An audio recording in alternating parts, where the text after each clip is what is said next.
لا تنسوني من دعمكم للقناة بعمل اللايك ومتابعة القناة حتى يصلكم كل جديد. يومكم سعيد.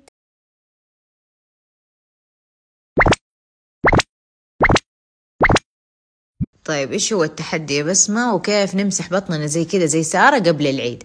ولا شيء، 3 خطوات عندك مرة سهلة تركز عليها تبدأي فيها من بكرة. أول حاجة زي ما قلنا هذا التمرين حتتمرني 3 مرات في الأسبوع، ولنفرض سبت و2 وربوع مثلا. سوي لنفسك منبه ومو شرط على الريقة، تمرني أي وقت.